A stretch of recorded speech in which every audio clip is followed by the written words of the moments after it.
like for cleaning and stuff, I would have to start taking breaks to catch my breath. I, could only do things for so long. I would get worn out from sweeping the kitchen. I had to stop going up and down the stairs to do laundry. I couldn't do that anymore. And each day it just got worse and worse.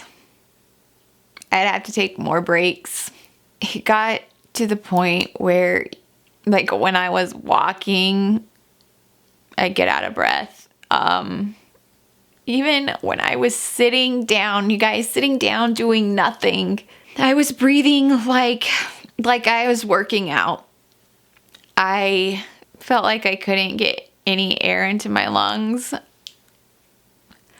I was taking my inhaler a lot, and it wasn't helping.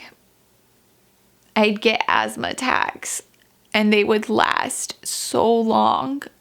They're far more intense than any asthma attack I have ever experienced, and they last so much longer.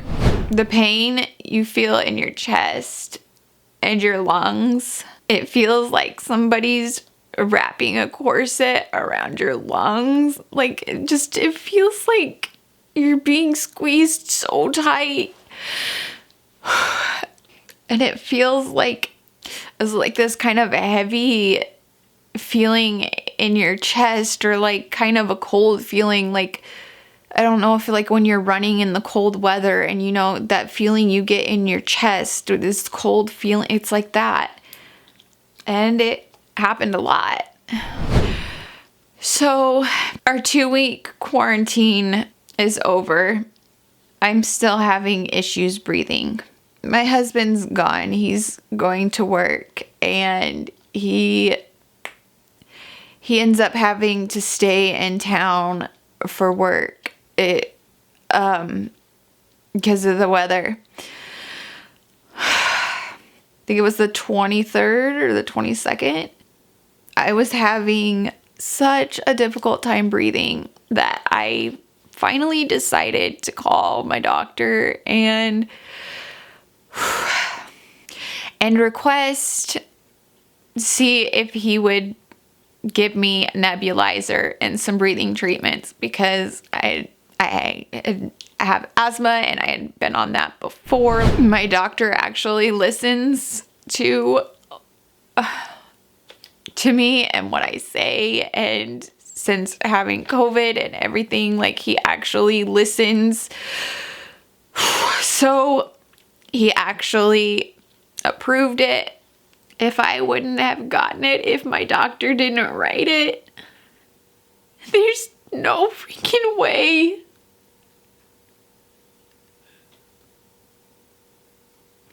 There's no freaking way I would even be here.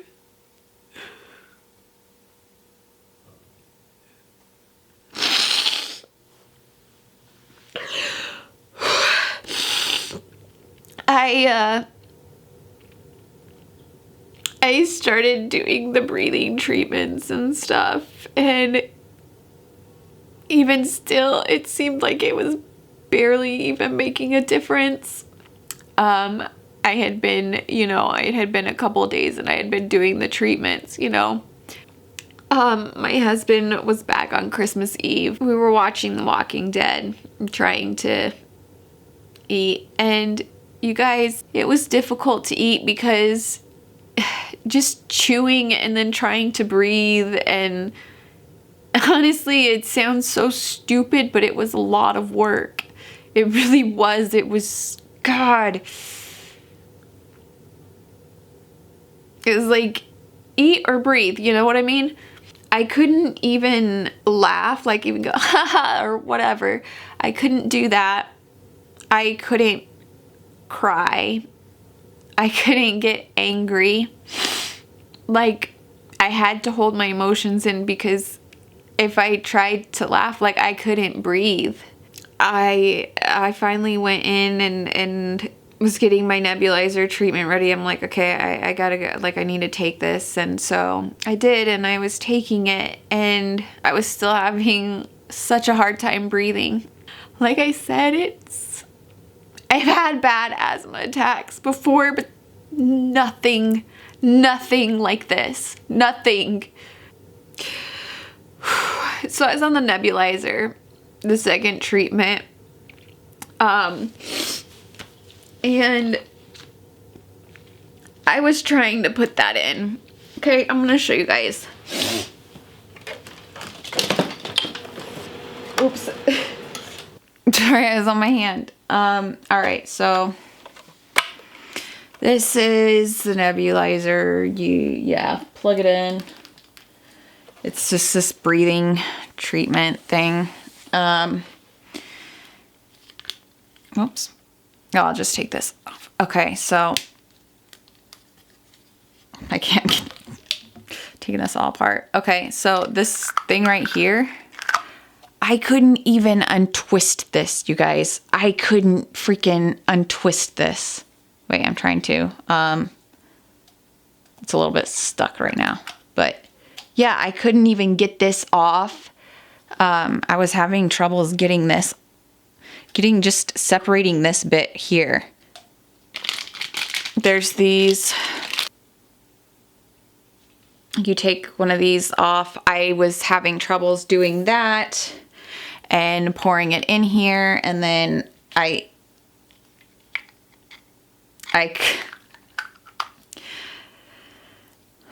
husband was home. He, like I said, we were watching TV.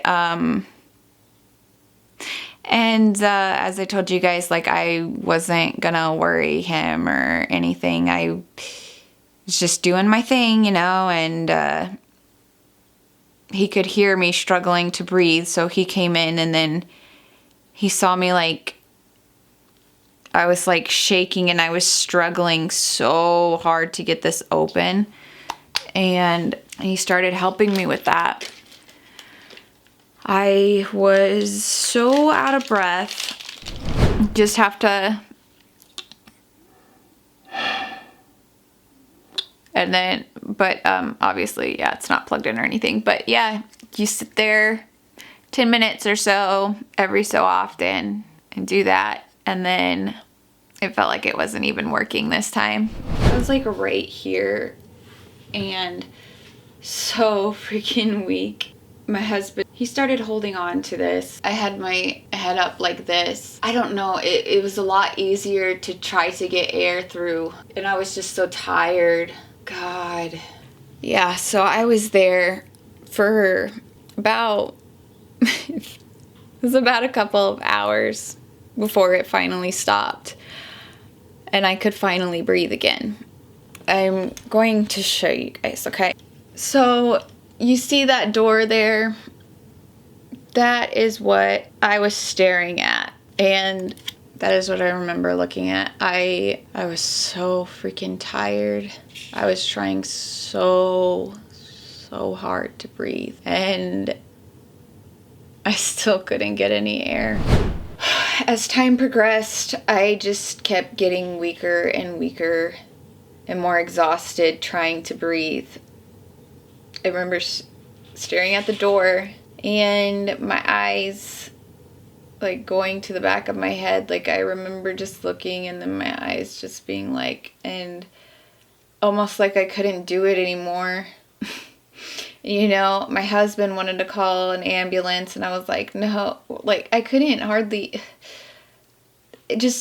I've had asthma attacks before, but this was nothing like it, and but I felt like I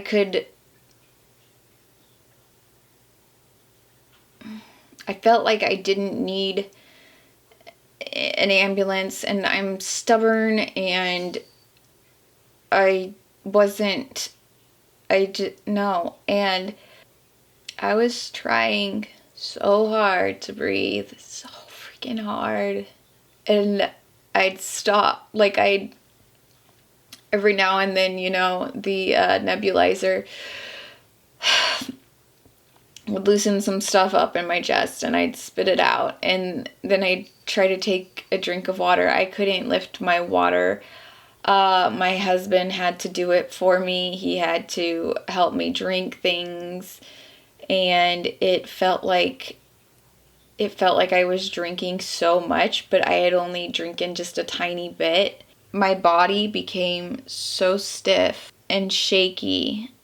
I would try to like move myself because it didn't feel right. And eventually it got to the point where I was trying to calm myself down in a way where I didn't know what else to do. I couldn't breathe, and I knew I wasn't going to get any air. Like, I knew nothing was going to change, nothing was going to happen.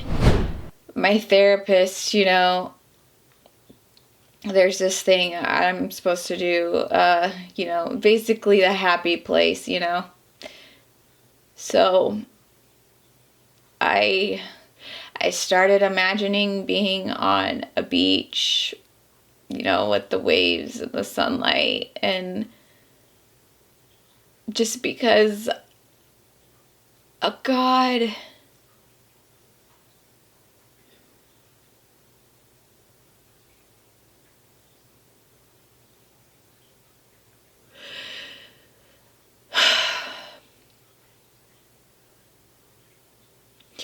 just to try to make it easier for myself. But at the same time, it almost felt like I was giving up in a way. But I didn't know what else to do. Like, this was my last option. Like, I didn't know how else to.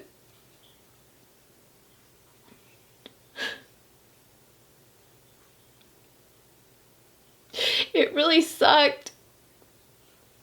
It really did feel like just trying to make it easier on myself really did feel, I guess, like giving up in a way.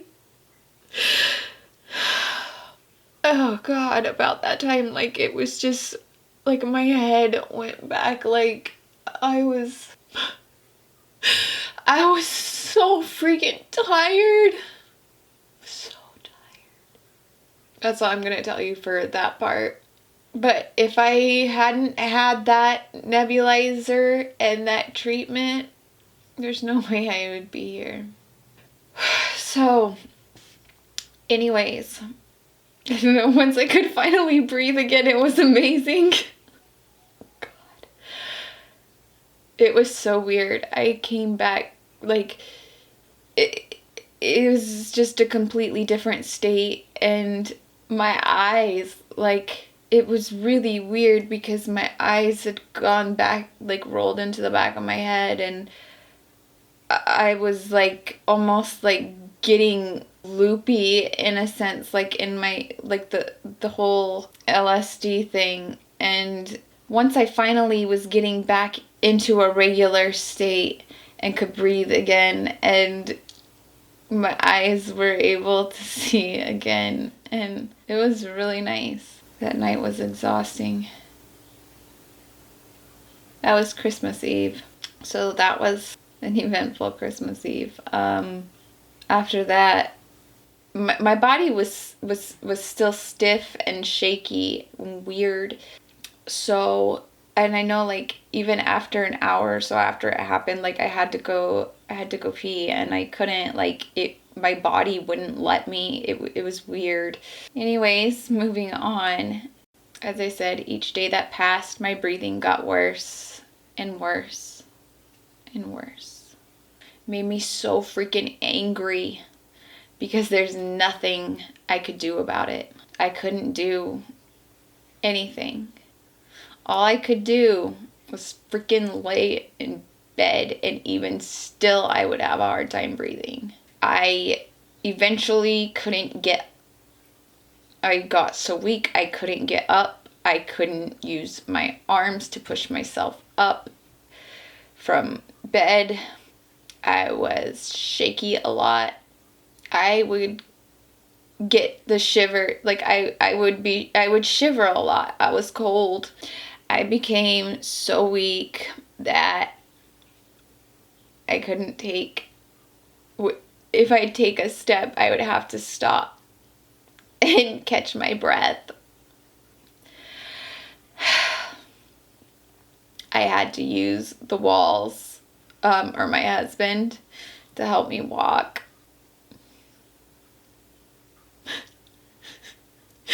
You guys, I'm pretty healthy. I'm fairly healthy, you know. I do have asthma, but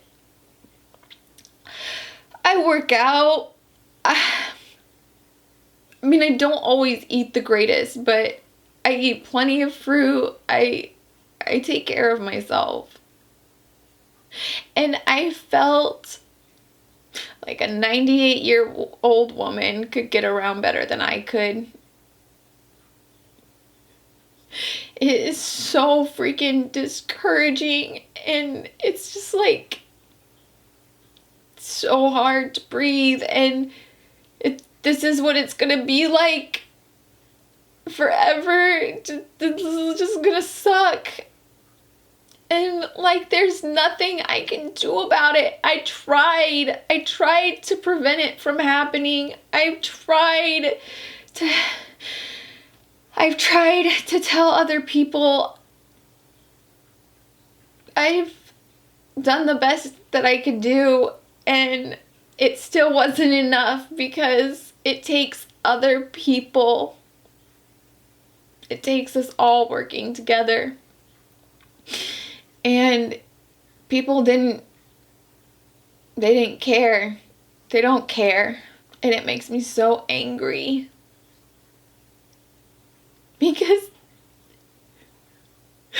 there would still be people alive today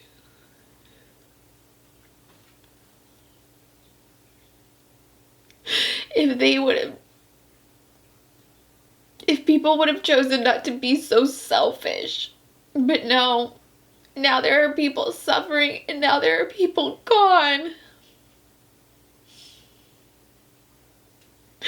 And people are going to continue to die and suffer. At least now we have the vaccine. Yeah, Fifi, we have the vaccine, huh? Yeah. But we have to deal with all those anti-vaxxers who are insane. And if not enough people get the vaccine, then we're all screwed again. It really sucks. It really sucks that the actions of others impact whether somebody lives or dies. I'd wake up gasping for air. It sucked, and it was scary. And okay, sorry guys. Sorry, okay, I'm gonna move you around here. I guess after, around the December 8th time, when I started feeling better, but my breathing started getting worse, I started having issues being able to sleep. I couldn't get to sleep, and I'm still having troubles. So pretty much throughout December, I had troubles breathing, and every time I would go to bed, I would shake a lot. I remember it was around December 22nd or 23rd, something like that, sitting down at the table thinking, this is how I will die. This breathing troubles, I don't know when, but I know this is how. January is here. I'm doing a lot better. I can actually get around on my own. I can actually walk up and down the stairs. I can actually eat without becoming out of breath. I can laugh. I can cry. And I don't have troubles breathing when I do that. I can sit down and well, it's really crazy because I don't know when I'm going to have another attack. Like it comes out of nowhere. It really does. And it's not like an asthma attack. It's very different. I mean, like, it is kind of in a sense, but it lasts longer, and but there's no rhyme or reason. It just happens. I don't know when it will happen. It really sucks because it makes you realize that, like, you don't want to waste any second because you don't know when you're not going to be able to do something anymore. And it kind of puts a lot of pressure on you, and it gives you a lot of different emotions, and it just all at once. I don't really have this anymore, but there for a while here in this month, I would get very nauseous, and it was usually only later at night. It's kind of weird. And I'd also get like hot flashes. I still get them, like, and it's around night, usually like around 11 or somewhere around there, where all of a sudden it just gets so hot. Well, sometimes I get them in the morning too. It's odd. It just gets so freaking hot. Like, I feel like I'm burning up, but I'm not. But it feels that way. It's so strange. I cough a little bit, but not that much. My lymph nodes are still kind of swollen. My eyes do feel tired. I still feel you know how, like, if you're going to, like if you're getting a cold or before you get sick or something, like, that's kind of how I feel. That's kind of how I've been feeling. That it's just been kind of constant like that. But yeah, I'm taking my inhaler sometimes multiple times a day. I'm on steroids and the nebulizer breathing treatment. You shut me down so many times. I only have so many lives. Oh, why did I stay for all your lies? Wish I knew